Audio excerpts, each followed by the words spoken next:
Main కొన్ని వేళ్ళ మీద లెక్క పెట్టుకునే పాయింట్స్ పట్టుకున్నాడు రేవంత్ రెడ్డి. అడగండి. కాళేశ్వరం 8 లక్షల కోట్ల అప్పు ఆల్రెడీ పార్లమెంట్ చెప్పింది. ఏం చెప్పింది?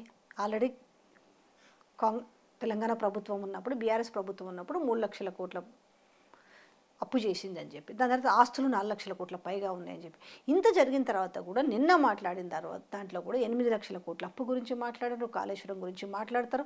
కాళేశ్వరంలో రీస్ట్రక్చరింగ్ చేసేసి 11.5% ఉన్న దాన్ని రేట్ ఆఫ్ ఇంట్రెస్ట్ని 7% 5కు తీసుకొచ్చి నేను ఒప్పించను కూడా చెప్తున్నాడు. ఇప్పుడు ప్రజలకు అమాయకత్వం ఉన్నంతకాలం మోసం చేసేవాడు ఉంటూనే ఉంటాడు. ఇంటి పక్కోడు మోసం చేయొచ్చు, రాజ్యాన్ని ఏలేవాడు కూడా మోసం చేయొచ్చు. ప్రజల లోపల వాళ్ళకి నీళ్ళ లెక్క తెలియదు, మేధావులకు కూడా తెలియదు. నీళ్ళ గురించి తెలియదు కాబట్టి ఎప్పుడు కాళేశ్వరాన్నే పట్టుకుంటాడు ఆయన. నేను నిన్న మొన్న పీసీ ఘోష్ గారి ఆ ఎక్స్ట్రాక్ట్స్ ఏవైతే 60 పేజీల వీళ్ళు ఇచ్చారో అది చూస్తుంటే ఆయనకు కూడా కాళేశ్వరం అర్థం కాలేదు. ఈ ఇంజనీర్స్ ఇచ్చిన నివేదికను నేను కూడా స్వయంగా పోయి ఎక్స్ప్లెయిన్ చేసిన ఆయనకు. ఆయన ఎంతసేపు మేడిగడ్డ అని పట్టుకుంటాడు తప్ప వాళ్ళు అందులో 2 అంశాలు ఉన్నాయి. మేడిగడ్డ నుంచి మిడ్ మానేర్కు ఫీజిబుల్ కాదు, డబ్బులు ఎక్కువ అవుతాయి, దాన్ని వదిలేయండి అని చెప్పారు వాళ్ళు. ఈయనేమంటా అంటే మేడిగడ్డను వదిలేయమన్నారు కదా. గోసరి నివేదిక, supreme court retired judge, first Lokayukta. ఏందమ్మా అది? బాధ అనిపిస్తుంది. ఎందుకంటే కొంచెం అన్న మనసు పెట్టాలి కదా. ఇప్పుడు ఆయన రిటైర్డ్ జడ్జి అయినా కూడా కొంచెం ఇన్సైట్స్ ఆయనకు టెక్నికల్గా తెలియకపోయినా కూడా అసెంబ్లీలో రేవంత్ రెడ్డి కూడా అదే అబద్ధం ఆడాడు. మేడిగడ్డం కట్టద్దు అన్నారు రిటైర్డ్ ఇంజనీర్స్. వాళ్ళు రిపోర్ట్ చేయడమే కాదు, పీసీ ఘోష్ గారి ముందుకు పోయి కూడా వాళ్ళు అఫిడవిట్ ఇచ్చారు, వాళ్ళు మాట్లాడారు. అది కూడా మాట్లాడిన తర్వాత కూడా మేడిగడ్డ ఎక్స్పెన్సివ్, మేడిగడ్డ వద్దన్నారు అని రాస్తే ఏమన్నా ఆ విచారణకి ఏమన్నా అర్థం ఉంటుందా? ఆయన ఇచ్చిన నివేదికకి ఏమన్నా అర్థం ఉంటుందా? అంటే ఘోష్ లాంటి వాళ్ళకి ఆయనకేం వేరే దురుద్దేశాలు ఉండవు. మంచి జడ్జి ఆయనే, బాగా దేశంలో పేరు తెచ్చుకున్న జడ్జి కాబట్టి లోక్పాల్గా ఫస్ట్ ఆయనను మోడీ గారు పెట్టారు. కానీ ఆయన స్టడీ చేసేటప్పుడు కొంచెం మనకు తెలియని సబ్జెక్ట్ కాబట్టి కొద్దిగా జాగ్రత్తగా ఇన్డెప్త్గా స్టడీ చేయాలి కదా. చేయలేకపోయింది ఆయన. ఇంకా ఆయన మొత్తం రిపోర్ట్ వస్తే ఎన్ని తప్పులు ఉన్నాయో నేనే బయట పెడతా. అంటే నీళ్ళ గురించి అర్థం చేసుకోవడం కొంచెం జటిలమైనా కూడా కొద్దిగా కష్టపడితే అవగాహన అవుతుంది. సెంట్రల్ యూనివర్సిటీ ప్రొఫెసర్ ఆయన ఎంత బాగా మాట్లాడుతున్నాడు. అయితే ఇట్లా కొంచెం ప్రయత్నం చేస్తే ఈ రేట్ ఆఫ్ ఇంట్రెస్ట్ పరిస్థితి ఏంది? ఇప్పుడు ఒకటండి, మనం కడతలేమనుకోండి, అప్పు వదులుకుంటుందా బ్యాంక్? వాళ్ళు ఏం చేస్తారు, ఫస్ట్ కొద్దిగా మీకు ఫ్లెక్సిబుల్గా మేము టర్మ్స్ పెడతాము, కొద్దిగా ఇంట్రెస్ట్ తగ్గిస్తాము, మీరు రండి, మీరు ప్రాంప్ట్గా పే చేయండి, మీకు కావాలంటే మీకు ఇంట్రెస్ట్ భారం అయితే కనుక కొంత తగ్గిస్తామని చెప్తారు. ఎందుకంటే అసలుకే ముప్పు వచ్చే పరిస్థితి ఉన్నది. సెకండ్ ఏంటంటే అట్లా కూడా కట్టలేదు అనుకోండి, 1 టైం సెటిల్మెంట్కి వస్తారు. ఆ వడ్డీ కూడా వద్దురా బాబు, మేము ఇచ్చిన డబ్బులు అసలుకి అసలు ఇవి అంటారు. అట్లా కూడా రాలేదనుకో, ఓ 20% వాళ్ళది వదులుకోవడానికి కూడా వాళ్ళు తగ్గించుకోవడానికి సిద్ధపడతారు. అప్పటికి కూడా రాలేదనుకో, నిరర్ధక ఆస్తి కింద దాన్ని అబయాన్స్లో పెడతారు. ఇప్పుడు కింగ్ ఫిషర్ వాళ్ళది కానీ, మోడీ గారిది, లలిత్ మోడీ, ఇవన్నీ కూడా ఏం చేశారు, అవి 13 లక్షల కోట్లు మోడీ రద్దు చేశారు. రద్దు కావు అవి, ఒక నిరర్ధక ఆస్తుల కింద పెట్టి అది అట్లా ఒక అకౌంట్ ఓపెన్ చేస్తారు. దానికి వాళ్ళు కట్టినప్పుడు అది మళ్ళీ లైవ్లోకి వస్తుంది. లేకపోతే వాళ్ళ ఆస్తులు ఏమన్నా వేలం వేసినప్పుడు కోర్టులలో ఏమన్నా స్టేలు ఉంటే ఆ వెకేట్ అయ్యి వచ్చినప్పుడు దానిలో జమ కడతారు. కొన్నిసార్లు పూర్తి శాశ్వతంగా సమాధి అయిపోద్ది ఆ డబ్బు. ప్రభుత్వాలకైనా, వ్యక్తులకైనా, కంపెనీస్కైనా ఇదే వర్తిస్తుంది.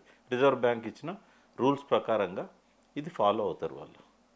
అంటే అది ఒక అసమర్థతకు నిదర్శనం. బ్యాంకులకు ఇంట్రెస్ట్ కట్టలేని పరిస్థితుల్లో వాళ్ళు ఇంట్రెస్ట్ తగ్గిస్తున్నారు అంటే నీ మీద నమ్మకం సడలిందని కదా, నువ్వు కట్టలేవని కదా. నీ పర్ఫార్మెన్స్ బాగుంటే తగ్గడం వేరు. కేసీఆర్ గారి పీరియడ్ అంత వరకు ప్రాంప్ట్గా పే చేశాడు ఆయన. ఈయన దగ్గరకు వచ్చిన తర్వాత నన్ను ఒక చెప్పులు దొంగను చూసినట్టు చూస్తాను, అప్పు కోసం పోతే అని ఎప్పుడైతే అన్నాడో తెలంగాణ పరువును నడిపదారిలో పెట్టాడు. ఒక్కటేనమ్మా, ఇప్పుడు కేసీఆర్ గారి పాలనలో ఈయన ఏవైతే ప్రజలకు తెలియద్దు అనుకుంటాడో ఆ విషయాల గురించి మాట్లాడదాం. ఇట్లా మాట్లాడడం వల్ల ఈయన ఏమనుకుంటుండంటే ఆయన సొంత ఆస్తులు పెంచుకున్నాడు అని చెప్తున్నాడు. నేను కూడా చెప్తా, రేవంత్ రెడ్డికి ఎక్కువ అప్పు ఉందా, కేసీఆర్, కేటీఆర్, హరీష్ రావు, కవితకి ఎక్కువ అప్పు ఉందా? అఫిడవిట్లు దిగోనండి. వాళ్ళేమో అప్పు తెచ్చుకొని ఆస్తులు పెంచుకున్నారు. మనకు క్లియరింగ్గా కనబడుతుంది. 2004 నుంచి 2023 వరకు ఈ 19 సంవత్సరాల అఫిడవిట్స్ ఉన్నాయి. కవిత గారిది అంటే 2013 నుంచి ఉంటుంది, ఆమె 14 నుంచి ఉంటుంది. మొట్టమొదటిసారి ప్రజాప్రతినిధిగా పార్లమెంట్కి ఎన్నికైనప్పటి నుంచి అఫిడవిట్స్ అన్నీ నేను చూసిన మీ దగ్గరకు వచ్చే ముందు. ఎవ్వరికి కూడా 11 కోట్ల కంటే తక్కువ అప్పు లేదు కేసీఆర్ ఫ్యామిలీలో. రేవంత్ రెడ్డి ₹1 కోటి అప్పే ఉంది.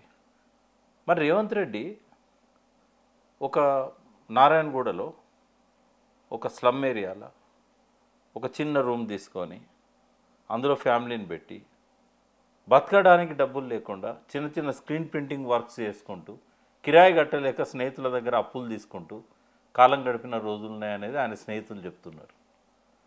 మరి అటువంటి రేవంత్ రెడ్డి మొదటిసారి ఎమ్మెల్యే అయిన కాడ నుంచి ఇప్పటి వరకు తన ఆస్తిని 10 రెట్లు పెంచుకోగలిగాడు సీఎం అయ్యే వరకు. సీఎం అయిన తర్వాత ఇప్పుడు చాలా పెంచుకుంటాను. ఇప్పుడు ఎక్కడ తన కుటుంబాన్ని కామెంట్ చేస్తారు అని చెప్పి కేసీఆర్ కుటుంబం మీద పడ్డాడు. ఇవాళ ఆయన కుటుంబంలో ఆయన బ్రదర్స్ అంతా సంపాదించడం లేదా? నేనైతే సంపాదించడం తప్పనాన్న. ఇప్పుడు ఆయన తమ్ముడు కొండలరెడ్డి కానీ, ఆయన అన్న తిరుపతి రెడ్డి కానీ, అమెరికాలో ఉన్న ఇంకో తమ్ముడు కానీ వాళ్ళు సంపాదించడం లేదా? వాళ్ళకందరికీ రియల్ ఎస్టేట్ కంపెనీస్ లేవా? అది తప్ప. ఒకవేళ కేటీఆర్కు ఉన్న వ్యాపారాలు తప్పు, కవిత గారికి ఉన్న వ్యాపారాలు తప్పు, హరీష్ రావు గారికి ఉండే కొన్ని వ్యాపారాలు తప్పు అని అంటే ఆయన చేసేది కూడా తప్పే అవుతుంది.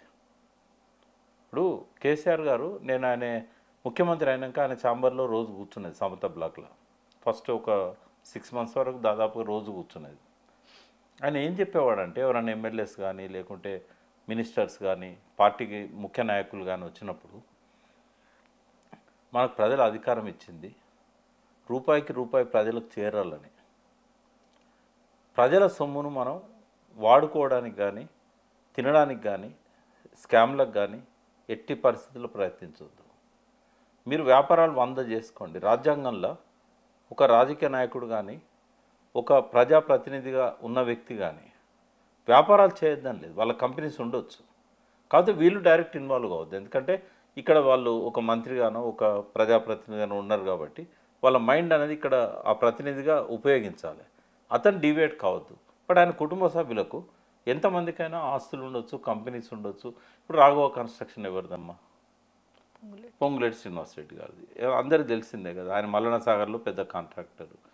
అంటే తెలంగాణ రాష్ట్ర సమితితో ఆయన ఎప్పుడైతే ఎంపీగా ఉన్నప్పుడు వైఎస్ఆర్ పార్టీని వదిలిపెట్టి వచ్చిండో చాలా వర్క్స్ చేసుకున్నాడు కదా.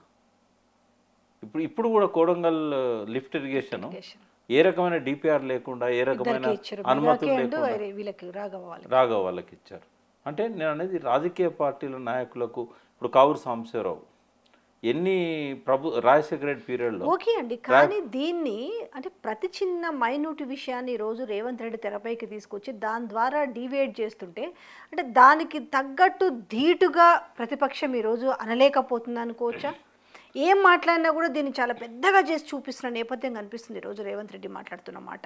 ఇక్కడ ఏమవుతుందంటే బంతిని మన కోర్టులోకి విసిరేస్తాడు ఆయన. మనం తిరిగి కొట్టే పనిలో మన టైము, మన ఎనర్జీ తిరిగి కొట్టకపోతే మనం భరించినట్టు అవుతుంది. నిజమే అన్నట్టుగా ఉంటుంది. అయితే రోజుకోటి ఇట్లే వదిలిపెడుతూ ఉంటే అసలు విషయాలు ప్రస్తావనకు రాకుండా పోతాయి కదా. ఆయన ఉద్దేశం అది. అందుకే మిస్టర్ డైవర్షన్ అంటాం ఆయనను. డైవర్షన్ పాలిటిక్స్లోకి పెట్టింది పేరు. అబద్ధాల విషయంలో సరే పోయిన శతాబ్దం అంతా గోబెల్స్ అన్నాం కదా. ఇప్పుడు గోబెల్స్ బదులు రేవంత్ అని అంటారు. అంటే గోబెల్స్ను మరిపించే విధంగా ఆయన అబద్ధాలు చెప్పారు. ఎంత దారుణం అంటే నిజంగా చెప్పాలంటే నా వరకైతే నేను రేవంత్ రెడ్డి చాలా తెలివి కలవాడు అనుకుంటున్నా. ఎందుకు చెప్పాలి? ఈ తెలివి ఎందుకు పనికొచ్చే తెలివి? ఎస్ఎల్బీసీలా మొదలుపెట్టిన 4 రోజులకే ఎస్ఎల్బీసీ కూలి 8 మంది లోపల వస్తే 2-3 బయటికి తీసుకొచ్చారు. దాని గురించి ప్రస్తావన ఉందా? రాకుండా చేసిందంటే ఎంత తెలివి ఉండాలి చెప్పండి, ఎంత మాస్టర్ స్కెచ్ ఉండాలి. ఈ తెలివితోనే కదా ఆయన ప్రజలను మోసం సుంగిశాల రిటైనింగ్ వాల్ కదా. దాని విషయంలో కూడా మహా అంటే ఒక్క రోజు కూడా డిస్కషన్ జరిగిందో లేదు. మరుసటి రోజుకి ఆయన మాట్లాడింది తెరపైకి వస్తుంది. అంటే జరుగుతున్న ఏ ఉపద్రవాల్ని కూడా తెరపైకి తీసుకురాకుండా ఈ రకంగా డైవర్ట్ చేయడంలో తెలివి లేదంటారా? అంటే ఈ తెలివి దేనికి పనికొచ్చే తెలివి? ఇప్పుడు ఆయన ముఖ్యమంత్రి అంటే అయిపోయింది. ఈ తెలివితో ఆయన ఏం సాధించాలనుకున్నాడు? ఇప్పుడు అంటాడు, ఇక నేను మాట్లాడా, ఆయనకు కావాల్సినంత దుఃఖాన్ని మేము నా గెలిపే ఇచ్చింది అన్నాడు కదా. నా శత్రువులు ఉండాలన్నా కూడా వాళ్ళకు స్థాయి ఉండాలి, శత్రువుకు స్థాయి ఉండాలి. ఈ పిచ్చి పిచ్చి మాటలన్నీ మాట్లాడండి కదా. ఇంకా మరి ఎందుకు మాట్లాడతావు? ఇంకా అవసరం లేదు కదా. ఇంకో మాట కూడా అన్నాడు మీరు, అంటే ఇండైరెక్ట్గా నాకు అనిపించింది, మీరు ఎంతసేపు కేసీఆర్ అంటున్నారేమో కానీ నా రేవంత్ అనే పేరు చిరస్థాయిగా గుర్తుండిపోయే విధంగా ఫ్యూచర్ సిటీని కడతాననేసి. ఇప్పటికే చిరస్థాయిగా గుర్తుండే పనులు చేసిండు కదా. ప్రజలను మోసం చేసి ఒక్క హామీని అమలు చేయలేదంటే 57 ఏళ్ల సమైక్య రాష్ట్రంలో ఇటువంటి ఘనవినీయ చరిత్ర ఎవరికి లేదు, ఏ ముఖ్యమంత్రి లేదు.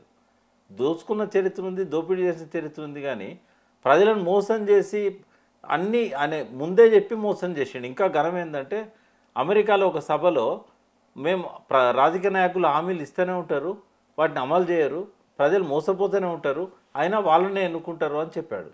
మీరు కూడా రేపు ముఖ్యమంత్రి అయినాక అదే చేస్తారా అని అడిగితే సైలెంట్ చెప్పి చేసిండు. అయినా మన ప్రజలకు అది అర్థం కాలే.